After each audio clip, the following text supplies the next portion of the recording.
Mesdames, Mesdemoiselles, Messieurs, bonjour à tous, je suis content de vous retrouver aujourd'hui pour vous parler de gouvernance. On va parler de gouvernance, on est proche du domaine de la politique, mais cette fois sur le domaine des crypto-monnaies, de la blockchain, de Polkadot et de Kusama. Donc je vais vous expliquer en fait ce qui se passe. Actuellement, c'est que Gavin Wood a annoncé il y a quelques semaines en grande pompe qu'il allait avoir un nouveau système de gouvernance, et c'est vrai que j'avais jamais parlé de gouvernance sur cette chaîne, donc je vais vous expliquer rapido c'était quoi l'ancien système de gouvernance, mais ultra rapide puisque de toute façon il n'existera plus dans quelques semaines, mois, mais je pense que c'est plus en semaines qu'en mois. Ça va se faire d'abord sur Kusama et après sur Polkadot, comme d'hab vous avez l'habitude. Donc je vais vous parler de l'ancien système rapido, qu'est-ce qui reste et qu'est-ce qui change dans le nouveau système et comment va fonctionner le nouveau système. Vous allez voir, ils ont appris pas mal de choses du passé pour proposer un nouveau système qui risque d'être plutôt bien. Vous allez voir, c'est très intéressant, je vous emmène sur mon PC pour ça. On a fait un article sur polkafrance.fr, comme d'hab, polkafrance.fr, tout est dessus. J'ai encore les yeux qui piquent, hein. C'est vraiment du boulot, donc si ça vous plaît, petit pouce, pensez à ça, c'est très important.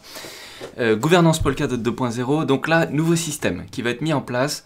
Avant de vous expliquer la nouvelle gouvernance, je vous explique d'abord l'actuelle gouvernance.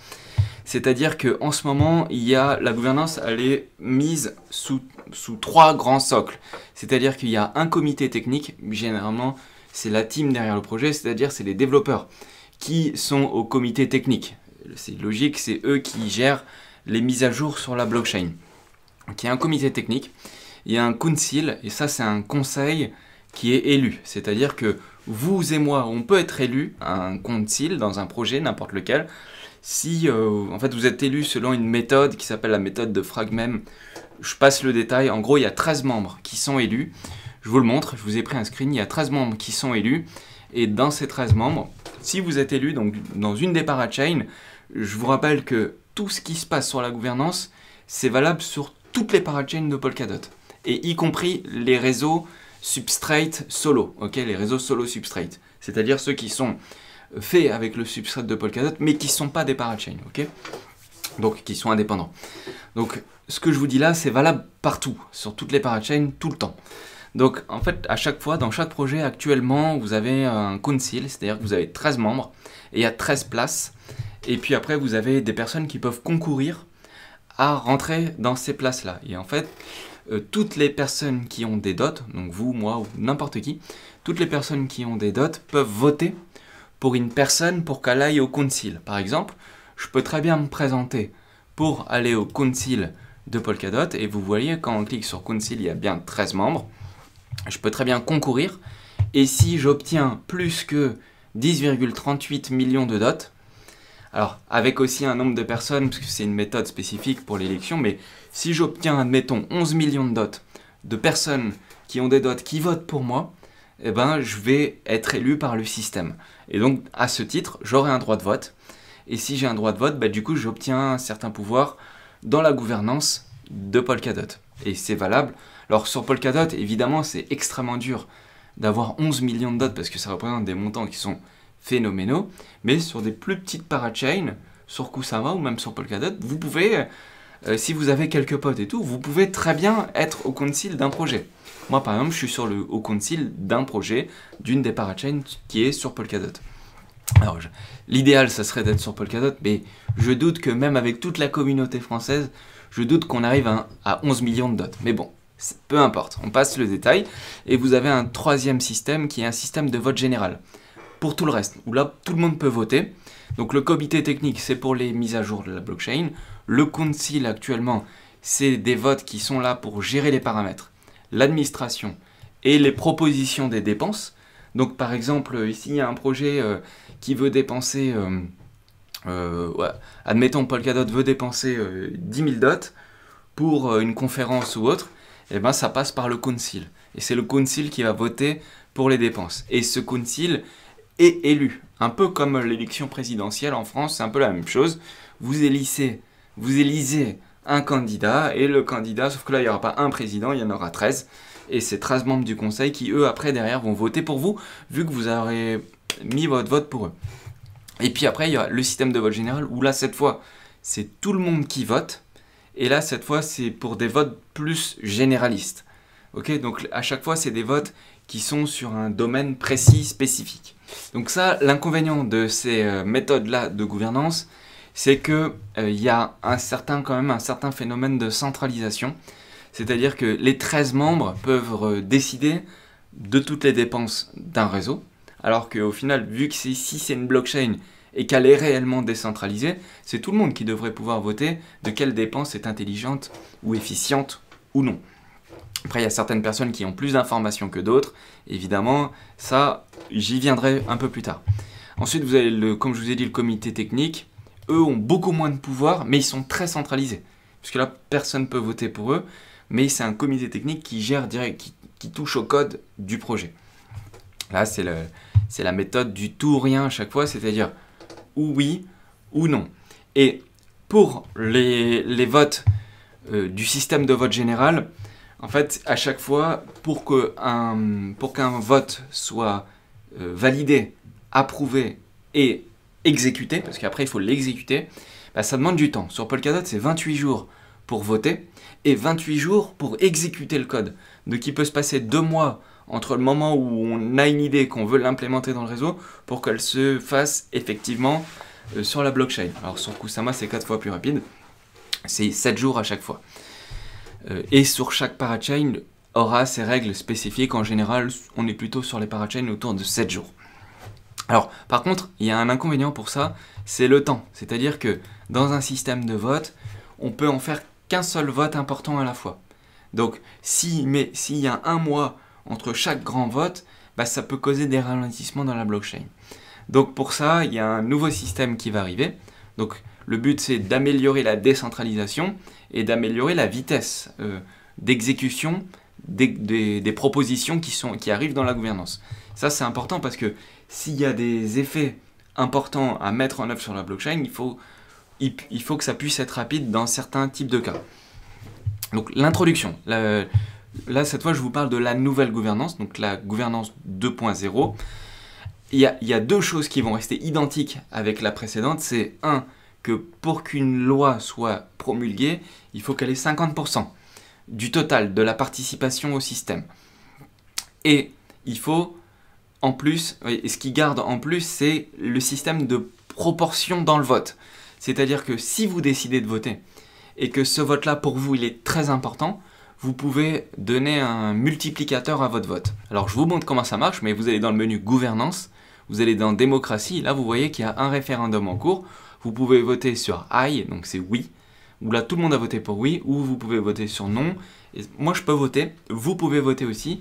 Et quand vous cliquez sur vote, vous pouvez, là vous mettez l'adresse que vous décidez qui va voter. Vous pouvez mettre le nombre de dots que vous voulez mettre dans cette proposition.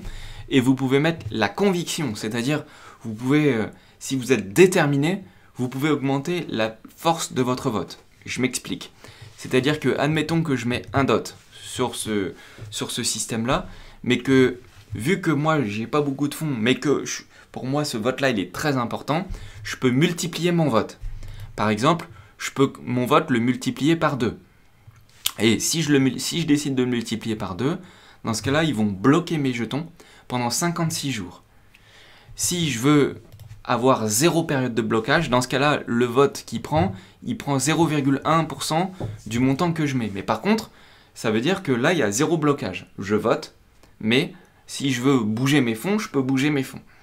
Si je veux avoir un dot égale un dot dans le vote, bah dans ce cas-là, blocage 28 jours. Ça, c'est comme le système du staking. Puis après, je peux multiplier jusqu'à 6 mon vote.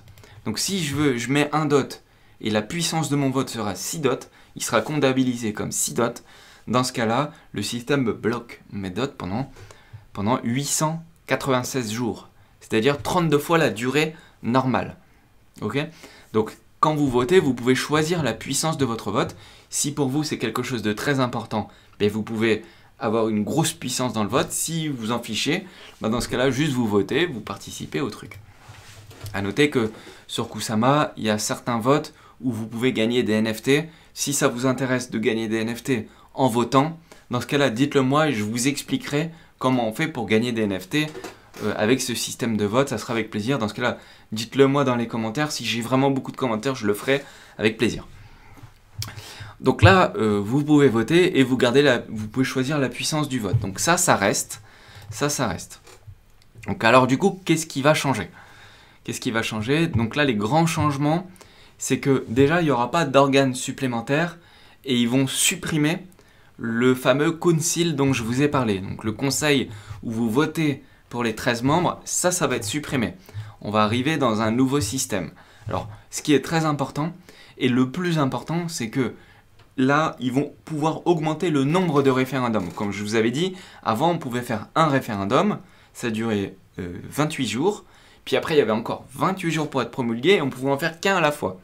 Donc là, cette fois, on va pouvoir multiplier les référendums, et il va pouvoir y avoir autant de référendums qu'il y a de gens, donc on va pouvoir avoir des référendums quasiment par milliers, c'est possible.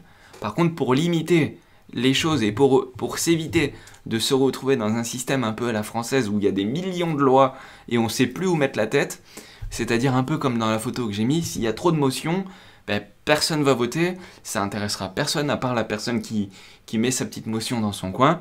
Et donc pour ça, il y a un système qui est nouveau et qui va être, donc c'est un mode de traitement et qui va être fait avec des ordres d'importance.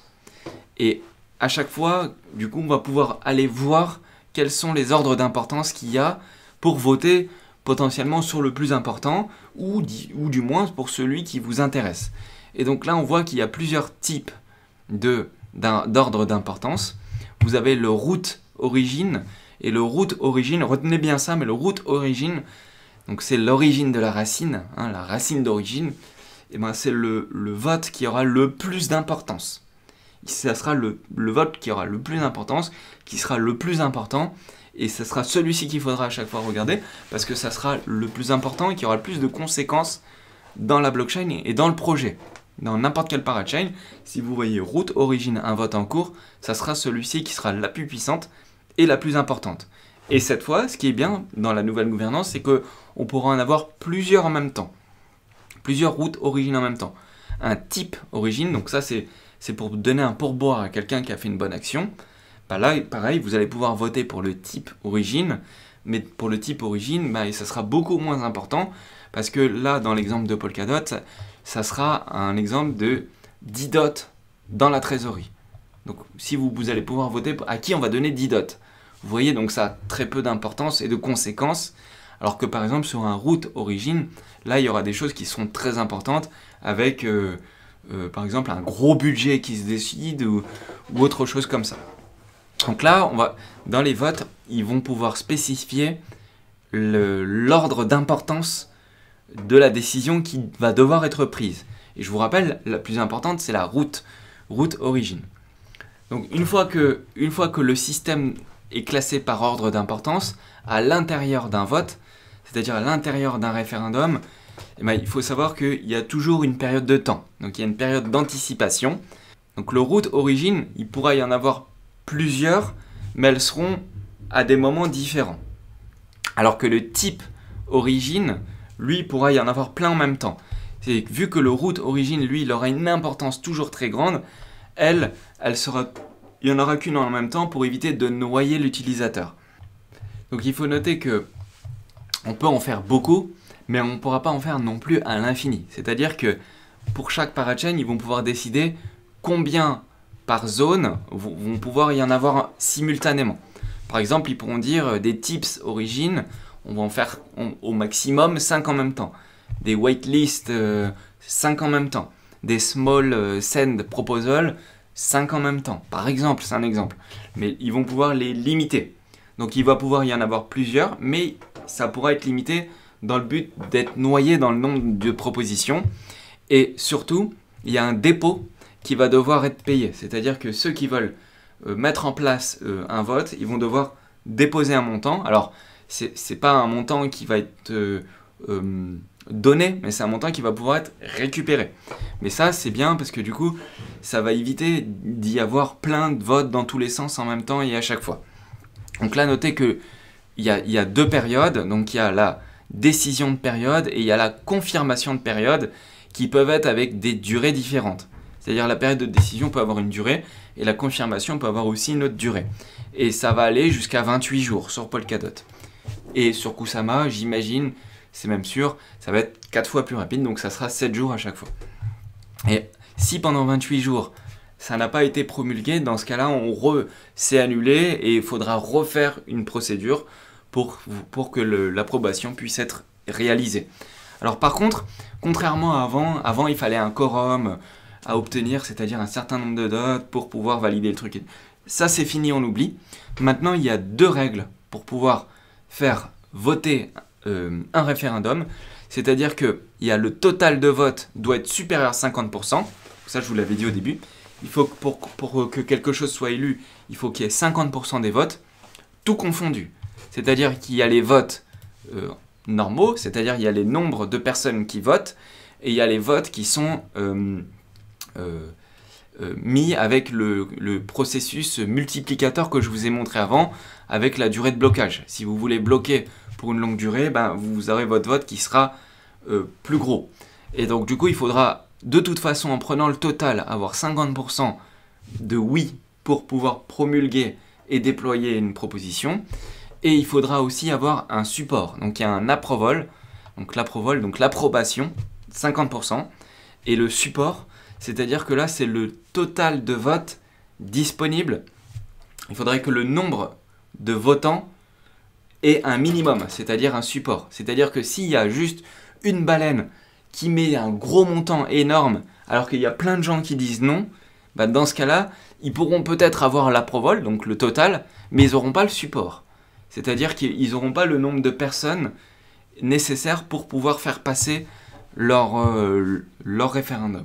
Alors en plus de ça, vu qu'ils ont quand même besoin de faire en sorte qu'il y ait du monde qui puisse voter, mais que ce soit des personnes qui connaissent bien le projet et qui ont suffisamment d'informations pour pouvoir voter, même si ça a une tendance à avoir une certaine centralisation, ils vont changer le système de council, ça sera fini, mais du coup il y aura un successeur, et le successeur ça va s'appeler le Polkadot Fellowship. Donc c'est un espèce de council, mais qui va être différent, c'est-à-dire qu'au lieu qu'il y ait 13 membres, là il va pouvoir y en avoir jusqu'à des milliers, et c'est un corps d'experts autonomes. Ok, donc ça sera toujours des personnes qui connaîtront bien le projet, mais ces personnes-là, ils auront, comme pour le council, l'objectif de pouvoir représenter les holders, et eux, par contre, ils vont devoir montrer patte blanche. C'est-à-dire qu'ils vont devoir prouver qu'ils ont des connaissances et qu'ils participent au projet pour pouvoir être dans le fellowship. Donc c'est le corps d'experts, et une fois qu'ils seront dedans, ils auront des barrières à l'entrée, et ils auront un système de grades. Donc là, c'est pour ça que je vous ai mis dans l'article un système un peu comme dans l'armée, où plus vous avez un grade important, et plus vous aurez un vote qui aura une importance plus grande.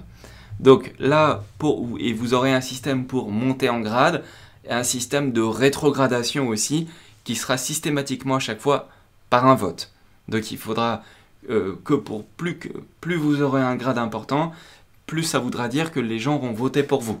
Et ça peut être le public, mais ça peut être aussi les autres membres du fellowship. Donc là, on passe d'un système d'un council à un système qui s'appelle le fellowship, donc c'est écrit là, à un système où là, il y aura beaucoup plus de monde. Donc en fait, le but, c'est de décentraliser ça et de faire en sorte que les membres soient actifs et que les membres qui soient à l'intérieur et qui veulent monter dans la gouvernance, s'ils sont actifs, les autres membres vont pouvoir voter pour eux. Donc ça aura un système de grades. Et le truc, c'est que les grades, il y aura des grands principes sur ces grades-là. C'est-à-dire que le fellowship ne doit pas avoir un pouvoir dur sur le réseau. C'est-à-dire qu'ils ne pourront pas voter non plus pour modifier des paramètres, pour mener des sauvetages. Par exemple, on a le fameux mode maintenance. Quand il y a un bug ou autre, là, ce n'est pas eux qui vont pouvoir décider de bloquer. Ils ne vont pas pouvoir décider de déplacer des jetons. Mais par contre, ils vont pouvoir décider de réduire le délai sur un référendum, par exemple. Donc ils seront importants, mais ils n'auront pas tous les pouvoirs non plus. C'est important de le noter. Donc il n'y aura pas de possibilité d'avoir des petits groupes d'individus qui contrôlent et qui décident de tout. Parce que c'est ça le risque quand vous avez un petit conseil de gens qui se connaissent et qui décident de tout. bah au final c'est pas bon non plus.